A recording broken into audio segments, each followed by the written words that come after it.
अस्सलाम वालेकुम dear students, I am your teacher Shahbaz. तो उम्मीद है कि आप सब खैरियत से होंगे। तो आज हम करेंगे एक्सरसाइज 1.6 क्वेश्चन नंबर 1 का सेकंड पार्ट है। एक्सरसाइज 1.6 क्वेश्चन नंबर 1 का सेकंड पार्ट है। तो दो इक्वेशन दी हुई हैं, 2s plus y is equal to 3 पहली इक्वेशन है, और सेकंड इक्वेशन है 6s plus 5y is equal to 1। ये वाले दोनों लीनियर इक्वेशन है, ये दोनों लीनियर इक्वेशन है। तो लीनियर इक्वेशन की पहचान क्या होती है? s और y की पावर 1 होती है। जिस इक्वेशन में s और y की पावर 1 होती है उसे कहते हैं लीनियर इक्वेशन। तो 2s plus y is equal to, इसमें s और y की पावर 1 है, ये लीनियर इक्वेशन है। 6s plus 5y is equal to 1, इनमें भी s और y की पावर 1 है, तो ये भी लीनियर इक्वेशन। तो दो लीनियर इक्वेशन दी हुई हैं।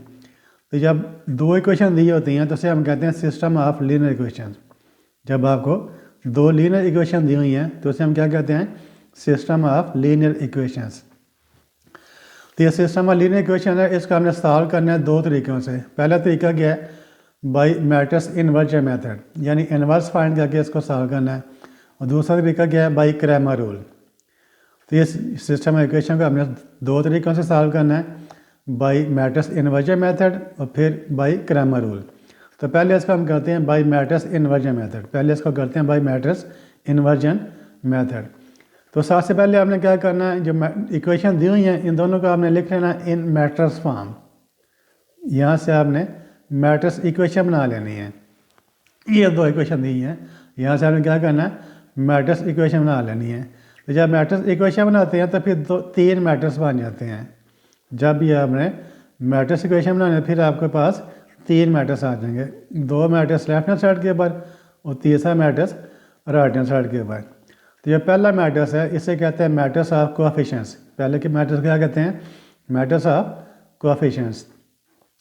तो ये जो पहला कॉलम है ये एस के कोएफिशिएंट लिखेंगे, यहाँ पर एस का कोएफिशिएंट 2 है और यहाँ पर एस का कोएफिशिएंट 6 है। तो 2 और 6 हमने लिख दिया पहले कॉलम में। फिर y का कोएफिशिएंट, y का मतलब होता है 1y, y का मतलब होता है 1y। तो इसमें y का कोएफिशिएंट 1 है, इसमें y का कोएफिशिएंट 5 है। तो यहाँ पर हमने लिख दिया 1 और 5। तो पहले कॉलम में हमने क्या करना है? कोएफिशिएंट ऑफ s लिखने हैं, दूसरे कॉलम में कोएफिशिएंट ऑफ y लिखने हैं। ये दूसरा मैट्रिक्स है, इसमें हमने क्या लिखना है? x और y। दूसरे मैट्रिक्स में क्या लिखना है? स्मॉल x और स्मॉल y, ये जो यूज़ हो रहे हैं इसमें। और तीसरे मैट्रिक्स में हमने क्या लिखना है? Right hand side. तीसरे मैट्रिक्स में क्या लिखना है? Right hand side. इसके राइट हैंड साइड 3 है, इसके राइट हैंड साइड 1 है। तो यहाँ पर लिख देंगे 3 और 1। तो ये बन गई मैट्रिक्स इक्वेशन। ये क्या बन गया? मैट्रिक्स इक्वेशन बन गई है। अब जो पहला मैट्रिक्स है इसका नाम क्या रखना है? ए, कैपिटल ए। पहले मैट्रिक्स का नाम क्या रखना है? Capital A. जो दूसरा मैट्रिक्स का नाम क्या रखना है? Capital x. इस इक्वल जो तीसरा मैट्रिक्स है इसका नाम क्या रखना है? Capital B. तो क्या इक्वेशन बन गई? A S is equal to B. क्या इक्वेशन बन गई? A S is equal to B. तो यहाँ से हमने एस की वैल्यू फाइंड करनी है, यहाँ से हमने एस की वैल्यू फाइंड करनी है। एस के साथ ए मल्टीप्लाई हो रहा है तो इसको दूसरी साइड पर ले जाएंगे तो क्या बन जाएगा? इनवर्स बन जाएगा। ए एस है तो एस के साथ ए ख़त्म करना है, तो ए को जब ख़त्म करेंगे ए को दूसरी साइड पर लेके जाएंगे तो क्या बन जाएगा? A inverse. तो एस इज इक्वल टू क्या हो जाएगा? A inverse B. S equal to क्या हो जाएगा? A inverse B. तो हमने क्या करना है? ए इनवर्स फाइंड करेंगे, उसको बी के साथ मल्टीप्लाई कर देंगे, सिंपलीफाई करेंगे तो एस आ जाएगा। पहले ए इनवर्स फाइंड करेंगे, उसको फिर मैट्रिक्स बी के साथ मल्टीप्लाई करेंगे, मल्टीप्लाई करके सिंपलीफाई करेंगे, तो सिंपलीफाई करने के बाद आपके पास एक्स आ जाएगा। तो ए इनवर्स कैसे फाइंड करना है? ए इनवर्स फाइंड करने के लिए पहले मैट्रिक्स ए की डिटर्मिनेंट फाइंड करेंगे, फिर उसका एडजेंट फाइंड करेंगे, फिर फार्मूला लिखकर वैल्यूज पुट करेंगे। तो ए इनवर्स फाइंड करने के लिए पहले हम फाइंड करते हैं determinant of A. A inverse find करने के लिए पहले हम फाइंड करते हैं डिटर्मिनेंट ऑफ। तो डिटर्मिनेंट के साथ हम क्या लगाते हैं? सीधी लाने लगाते हैं। डिटर्मिनेंट के साथ आप सीधी लाने लगाते हैं 2 6 1 5। ये आ गई determinant of A is equal to. तो इसकी वैल्यू कैसे फाइंड करते हैं? ये जो डायगोनल के एलिमेंट्स हैं 2 और 5, ये डायगोनल है, जिसके एलिमेंट्स 2 इनको मल्टीप्लाई करेंगे 2 मल्टीप्लाइड बाई 5, फिर यहाँ पर माइनस का साइन लगाना है। जब भी आपने डिटर्मिनेंट की वैल्यू फाइंड करनी है फिर दरमियान में आपने माइनस का साइन लगाना है, फिर 6 और 1 का मल्टीप्लाई करेंगे, 6 मल्टीप्लाइड बाई 1 अब इसको सिंपलीफाई कर लें, 2 5 ज़ार 10 माइनस 6 1 ज़ार 6 इज इक्वल टू क्या आ गया 4। तो डिटर्मिनेंट ऑफ ए की वैल्यू आ गई 4। अब हमने क्या फाइंड करना है, एडजॉइंट। अब क्या फाइंड करना है, एडजॉइंट। तो adjoint of A, adjoint of A, तो एडजॉइंट लिखकर मैट्रिक्स ए वैसे का वैसे लिख देना है, 2 1 6 5। मैट्रिक्स एडजॉइंट लिखकर मैट्रिक्स ए आपने वैसे का वैसे लिख देना है। तो एडजॉइंट ऑफ 2 1 6 5, तो किसी मैट्रिक्स का एडजॉइंट कैसे फाइंड करते हैं, किसी मैट्रिक्स का एडजॉइंट कैसे फाइंड करते हैं, ये जो डायगोनल के एलिमेंट्स होते हैं ये वाले 2 और 5, इनको आप इंटरचेंज कर देते हैं, इनकी पोजीशन चेंज कर देते हैं। 5 को यहाँ पर लिख देंगे और 2 को यहाँ पर लिख देंगे। 5 यहाँ पर आ जाएगा और 2 यहाँ पर आ जाएगा। इन दो एलिमेंट्स को आपने क्या किया कि पोजीशन चेंज कर दी है। जो तो बाकी दो एलिमेंट्स 6 और 1, इनकी पोजीशन चेंज नहीं करनी बल्कि इनके साइन चेंज करने हैं। ये +1 है तो ये वाला -1 हो जाएगा, ये +6 है ये वाला -6 हो गया। तो आपने फाइंड कर लिया एडजॉइंट ऑफ ए फाइंड कर लिया। अब हम ए इनवर्स फाइंड कर सकते हैं। तो ए इनवर्स का फार्मूला सबको याद होगा। ए इनवर्स का फार्मूला मल्टीप्लिकेटिव, इसको क्या पढ़ते हैं, मल्टीप्लिकेटिव इनवर्स ऑफ ए। क्या पढ़ते हैं इसको, मल्टीप्लिकेटिव इनवर्स ऑफ ए। तो इसका फार्मूला क्या होता है, 1 over determinant of A, 1 over determinant of A into adjoint of A. A inverse का formula 1 over determinant of A into adjoint of A. तो A inverse is equal to, इनकी values put कर दें। 1 over determinant of A की value हमने ये find की थी 4 है, ये हमने 4 पुट कर दिया। और फिर एडजॉइंट ऑफ ए, इसकी वैल्यू हमने ये ऊपर फाइंड की हुई है, ये वाली 5 -1 -6 और 2, ये है एडजॉइंट ऑफ ए की वैल्यू। अब अभी ये जो चारों एलिमेंट्स हैं अभी इनको 4 के साथ डिवाइड नहीं करेंगे। अगर डिवाइड करेंगे तो फिर जब इसको बी के साथ मल्टीप्लाई तो कैलकुलेशन मुश्किल हो जाएगी। इसलिए अभी आपको इसको अभी आप इसको ऐसे ही रहने दें, 1 और 4 से भी डिवाइड नहीं करें इसको, 4 से अभी इसको डिवाइड नहीं करें। तो आप क्या लिखेंगे, ये वाली इक्वेशन लिखेंगे, S equal A inverse B. जब ए इनवर्स फाइंड कर लिया है, ए इनवर्स फाइंड करने के बाद आपने ये वाली इक्वेशन लिखनी है, S equal A inverse B. तो आप लिख देंगे S equal to A inverse B, S equal to A inverse B, ये लिख दिया। अब इनकी वैल्यूज पुट कर दें, तीनों जो आपके पास मैट्रिक्स हैं। तो जो मैट्रिक्स एक्स है वो क्या होता है, एक्स वाई। मैट्रिक्स एस क्या होता है, S Y is equal to A inverse, ये हमने मैट्रिक्स फाइंड किया है 1 ओवर 4 5 -1 -6 और 2। और मैट्रिक्स बी हमारे पास क्या है 3 1, मैट्रिक्स बी हमारे पास क्या है 3 1। तो S Y is equal to, ये वैसे लिखते जाएंगे साथ साथ, इज इक्वल टू 1 ओवर 4। अब इन दोनों मैट्रिक्स को मल्टीप्लाई कर देंगे, इन दोनों मैट्रिक्स को मल्टीप्लाई कर देंगे। तो फर्स्ट रो को फर्स्ट कॉलम के साथ कैसे मल्टीप्लाई करना है, फर्स्ट रो को फर्स्ट कॉलम के साथ, 5 को 3 के साथ, -1 को 1 के साथ। तो 5 मल्टीप्लाइड बाई 3, फिर प्लस का साइन लगाना है, -1 मल्टीप्लाइड बाई 1, एक ही कॉलम है तो इसको यहाँ पर क्लोज कर देंगे। अब सेकंड रो का मल्टीप्लाई करना है फर्स्ट कॉलम के साथ, -6 को 3 के साथ और 2 को 1 के साथ, -6 multiplied by 3 plus 2 multiplied by 1। अब इसको सिंप्लीफाई कर लेंगे, एस वाई हमने एज इट इज़ लिख दिया 1 ओवर 4। तो 5 3 ज़ार 15 प्लस माइनस माइनस 1 1 ज़ार 1, फिर माइनस का साइन आ गया, 6 3 ज़ार 18, फिर प्लस का साइन 2 1 ज़ार 2। तो S Y is equal to, S Y is equal to क्या आ जाएगा, इज इक्वल टू 1 ओवर 4। तो 50 में से 1 माइनस किया तो कितना आ गया 14, 50 माइनस में क्या आ गया 14, और -18 प्लस 2 कितना आ गया -16, -18 प्लस 2 कितना आ गया -16। अब दोनों को डिवाइड कर दें, अब सिंप्लीफाई हो गए। अब 14 का भी 4 के साथ डिवाइड कर दें, -16 का भी 4 के साथ डिवाइड कर दो। अब आपके आसानी से डिवाइड कर सकते हो, अब आपको गलती का चांस नहीं है। या पहले डिवाइड करने से गलती हो जाती है, 14 divided by 4, 14 divided by 4 -16 divided by 4, यह आ गया। तो S Y is equal to, S Y is equal to, तो 14 और 4 2 के टेबल से काट जाएंगे, 2 7 ज़ार 14, 2 2 ज़ार 4, ऊपर 7 आ जाएगा, नीचे 2 आ जाएगा। फिर माइनस 4 4 आर 16।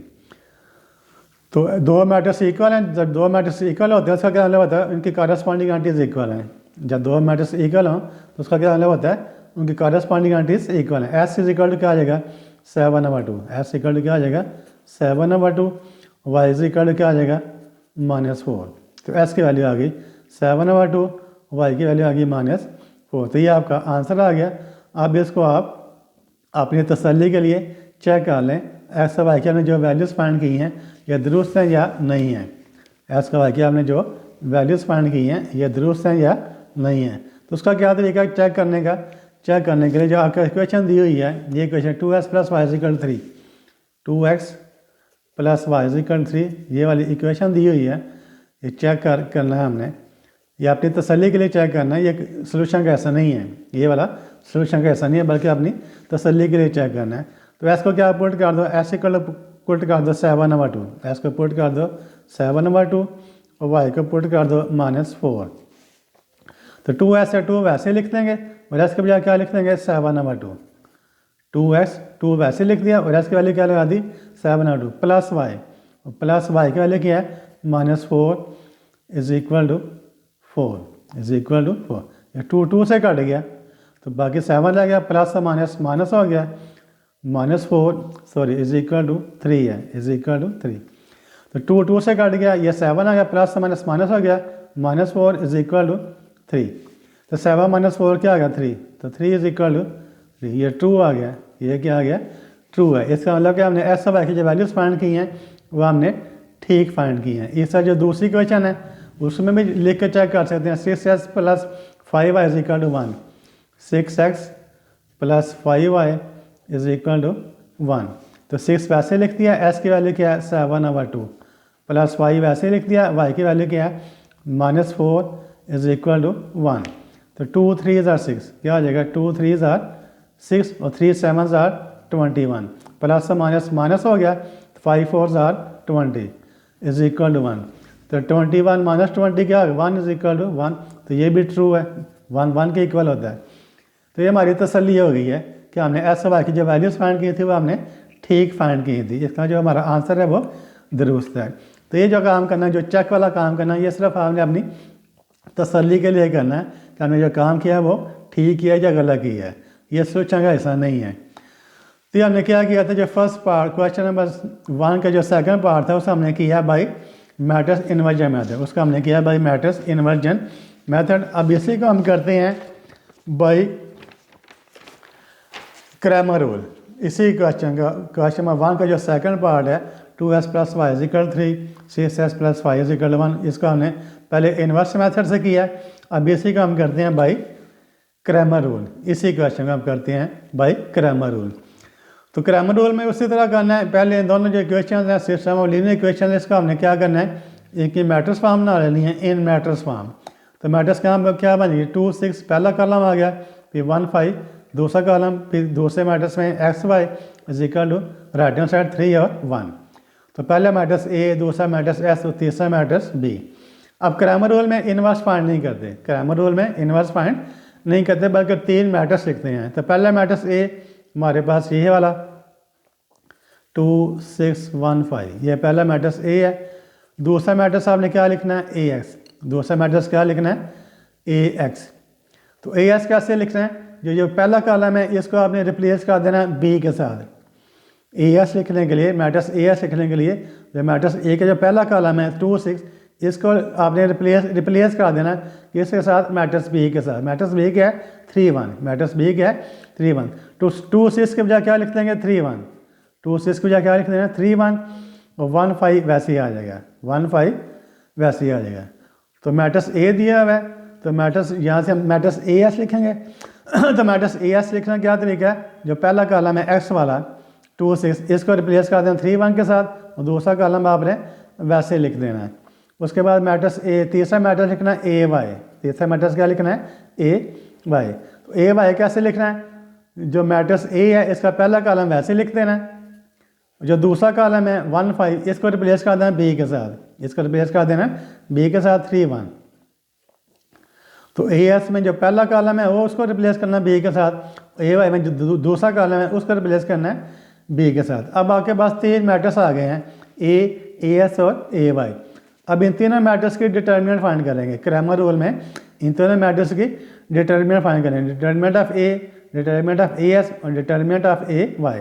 तो पहले फाइंड करते हैं डिटर्मिनेंट ऑफ ए, पहले फाइंड करते हैं डिटर्मिनेंट ऑफ ए।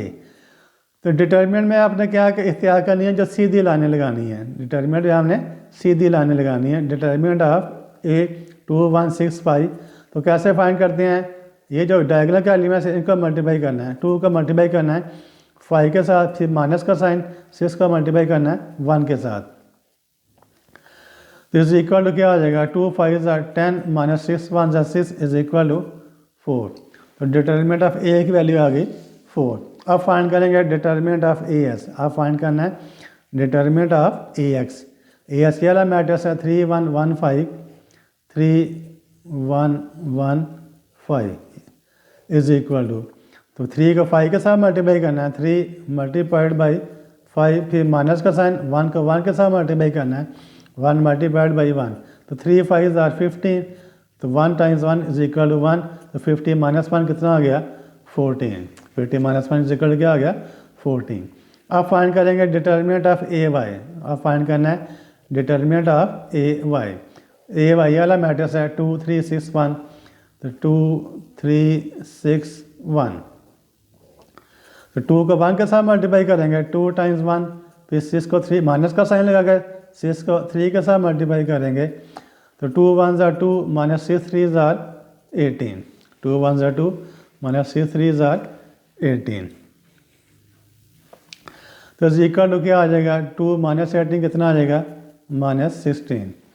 2 माइनस 18 कितना आ गया माइनस 16। अब हमने क्या करना है, अब हमने वैल्यूज़ फाइंड करनी है एक्स और वाई की। अब क्या करना है, अब आपने वैल्यूज़ फाइंड करनी है एक्स और वाई की। तो एक्स और वाई की वैल्यूज़ कैसे फाइंड करनी है, एक्स इज इक्वल टू क्या हो जाएगा, एस इज इक्वल टू, इसका फार्मूला क्या है कि इस फार्मूले से एस की वैल्यू फाइंड करनी है। S is equal to determinant of A S, S equal to determinant of A S divided by determinant of A. S equal to determinant of A S divided by determinant of A. ये हमने find करना है। ए की value support कर दो। S equal to determinant of A S की value हमने क्या फाइंड की हुई है, ये फाइंड की हुई है 4। डिटर्मिनेंट ऑफ ए एस की वैल्यू क्या फाइंड की है 14। डिटर्मिनेंट ऑफ ए एस की वैल्यू क्या है 14, सॉरी हाँ 14 इज इक्वल टू 14, और डिटर्मिनेंट ऑफ ए की वैल्यू क्या है 4, 14 ओवर 4। तो 2 के टेबल से काट जाएंगे, 2 7 14, 2 2 4, 2 7 14, ये वाला 14 ओवर 4, ए एस की वैल्यू 14, ए की वैल्यू 4। तो 2 2 4, 2 7 14, ऊपर 7 आ गया, नीचे 2 आ गया। तो एस की वैल्यू आ गई 7 ओवर 2। एस की वैल्यू क्या आ गई 7 ओवर 2। अब हमने क्या फाइंड करना है, वाई की वैल्यू फाइंड करनी है। तो वाई की वैल्यू फाइंड करने के लिए क्या फार्मूला यूज़ करेंगे, determinant of A Y divided by determinant of A. Y की वैल्यू फाइंड करने के लिए फार्मूला क्या यूज़ करना है, determinant of A Y divided by determinant of A. तो Y is equal to determinant of A की वाई की वैल्यू कितनी है माइनस 16, माइनस 16 इसकी वैल्यू 4 है। तो 4 4 16, 4 4 16, तो कितना आ जाएगा -4। तो एस की वैल्यू आ गई 7 ओवर 2, वाई की वैल्यू कितनी आ गई -4। तो ये हमने ये फर्स्ट पार्ट जो पहला हमने किया था वो हमने किया किससे किया था, इन्वर्जन मेथड से किया था। तो इन्वर्जन मेथड में भी एस की वैल्यू 7 ओवर 2 आई थी, वाई की वैल्यू -4 आई थी। तो दोनों सूरतों में चाहे आप इसको आप करें मैट्रिक्स इन्वर्जन मेथड से करें, चाहे आप करें क्रैमर रूल से, दोनों का आंसर सेम आएगा। चाहे आप क्वेश्चन को सॉल्व करें बाई मैट्रिक्स इन्वर्जन मेथड, चाहे आप इसको सॉल्व करें बाई क्रैमर रूल, दोनों सूरतों में आपका आंसर एक जैसा आना चाहिए, आंसर डिफरेंट नहीं आना चाहिए। किसी भी मेथड सॉल्व करें आपका आंसर हमेशा सेम आना चाहिए। तो ये हमने किया क्वेश्चन नंबर 1 का सेकंड पार्ट किया है, पहले इन्वर्जन मेथड से, उसके बाद क्रैमर रूल से। तो हमने देखा कि दोनों का आंसर सेम आया है।